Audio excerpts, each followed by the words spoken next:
For a lot of my life, I had very extreme highs and lows, very high emotions, very low emotions. I would go from being so angry to being so happy, and I thought there was literally something wrong with me.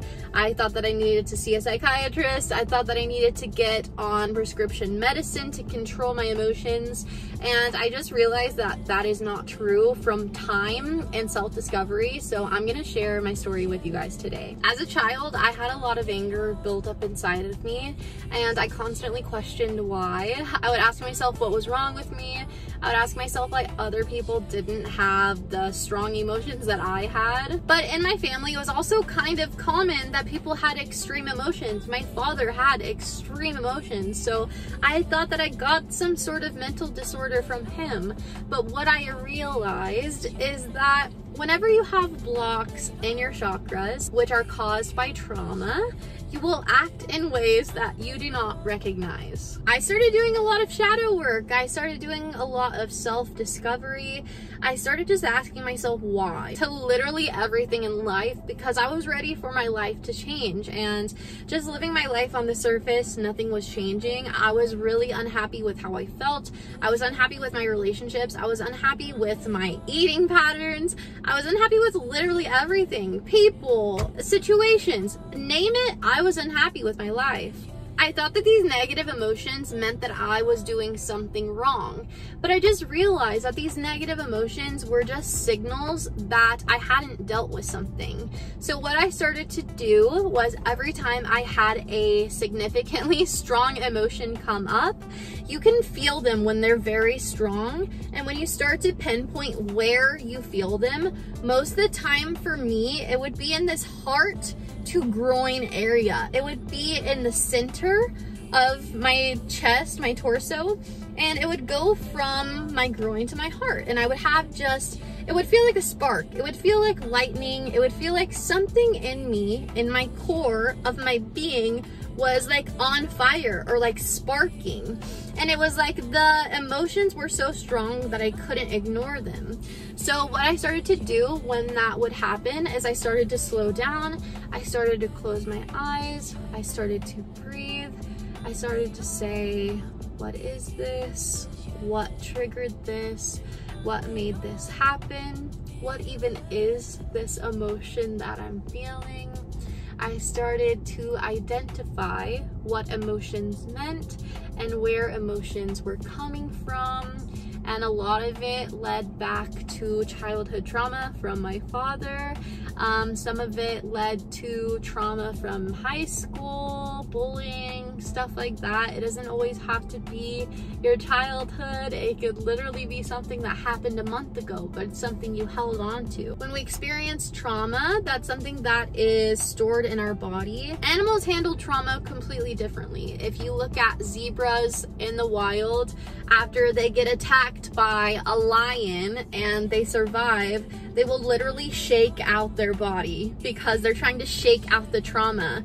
Imagine, think back to like being in a car accident, or think back to a very scary, traumatic situation.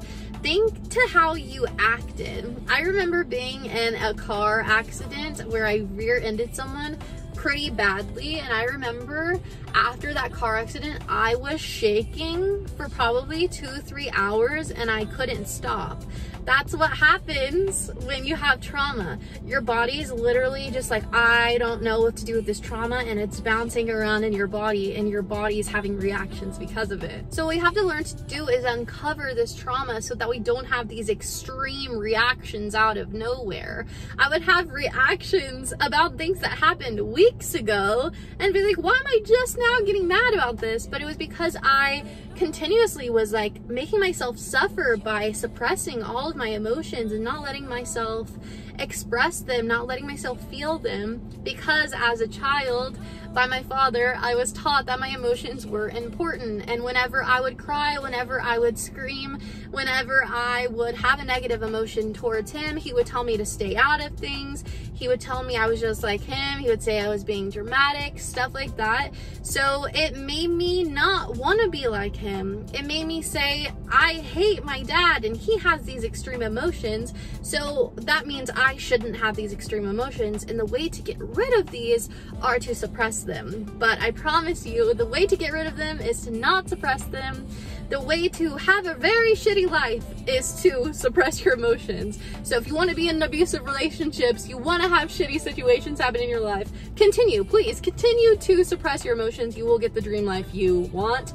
But if you want a good life of happiness and freedom and abundance, whether it's material abundance, money, all that kind of stuff, you gotta start dealing with the things that you want to shove down. So again, what I just started doing is every time I felt something, I asked myself why. And it's really simple, and I know we kind of get confused when spiritual teachers or influencers or whatever mindset teachers say you have to do the work.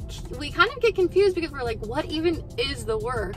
But the work is literally to acknowledge, I talked about this in a previous video, the work is literally to just acknowledge. That's 90% of it. And when the healing process starts, you will be guided to the next step. It's as simple as that.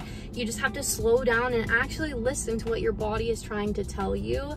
Our body is our GPS. Our body is our compass. Our body is what tells us what is right and wrong in our life. So we have to learn to slow down enough to hear it. And we have to also learn specific cues and what they mean. We have to start learning our bodies. We have to start learning, like, oh, this is grief, or oh, this is fear, or oh, whenever I feel insecure, I feel it here. And whenever I was on this journey at the very beginning, a lot of what I did was kind of look up chakras and look up the imbalanced symptoms. So I would look up root chakra. What does it look like when your root chakra is imbalanced? And I'd be like, okay, it's not that one. What does it look like when your sacral is imbalanced? And I just started learning a lot about the chakras, and I noticed that whenever I would have a problem, it would align to a chakra.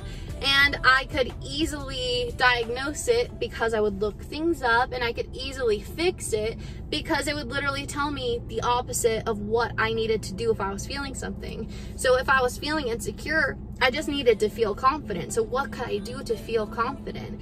And whenever you're in that state, all you have to do is breathe through it and choose a different emotion, choose to do something differently. And that's the hard part. It sounds simple, but the hard part is choosing to do the opposite of what you usually do. Some tools that really helped me when I started diving into shadow work were journaling. Also, weed helped me a lot because it slows down your thought patterns. But if you have cycles of substance abuse in your family, maybe be careful with that. I trusted myself and I knew that I was in good hands when I was doing all of that. But if you are not in good hands, I really wouldn't recommend that. It's not for everyone. It helped me to also talk out my trauma with my mom, tell her all of the stuff that my father did behind closed doors, and just kind of speak light into the trauma, because a lot of the time we didn't talk about it as a kid.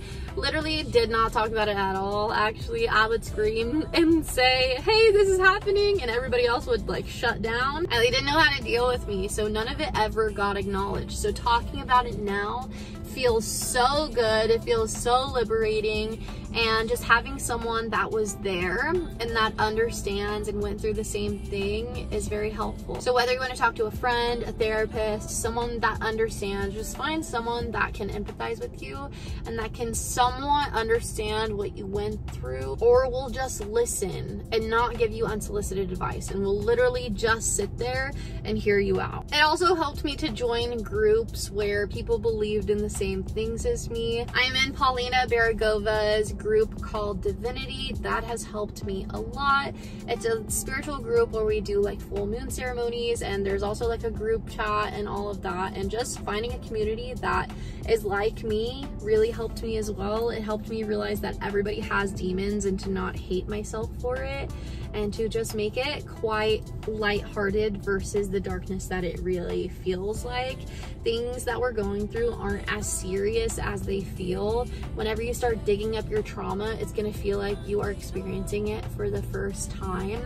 I remember whenever I realized that I was molested and I had all these flashbacks coming back, I literally felt like it was happening in that moment, and I acted as though I was a child. And I remember I would do trauma release exercises and my body would start moving in ways that were traumatic because my body remembers what happened during the molestation, and it started acting those things out. And to see those things and to experience those things are almost re-traumatic, and you just have to learn to take it with a grain of salt. You're gonna go through deep things, but it's not going to be deep and dark and scary forever.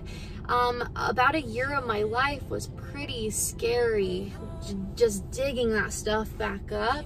And I think I should have done it in a little bit more of a balanced way, but I was going through a point in my life where I wanted to just detox it all.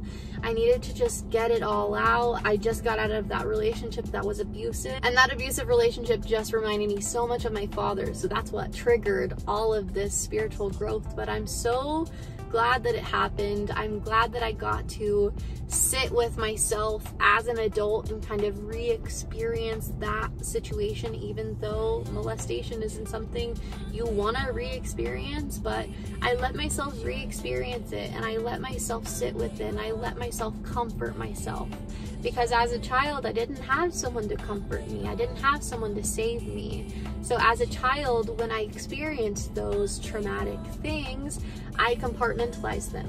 I didn't know how to deal with them. But now I know how to identify emotions, and now I can handle all of that inner child work that I couldn't handle when I was actually a child, and when I was actually a 3-year-old, actually a 6-year-old, actually an 8-year-old, going through all of these things. So I hope you guys enjoyed this video. It got pretty deep, pretty raw, but that's how I like things to get on my channel, because that's what life is. We're gonna have deep talks and we're gonna have light talks, and I like to do all of it here with you guys. I love you so much. If you like this video, don't forget to give it a thumbs up to support. It really helps my channel out. It helps boost the algorithm. If you like me and you want to see more videos from me, don't forget to subscribe down below. If you want to see even more of me, I have an OnlyFans, I have an Instagram, and a website linked down below in the description, so you can go click down there, see everything, and I will see you guys in the next video. I love you so, so, so much. Bye, guys.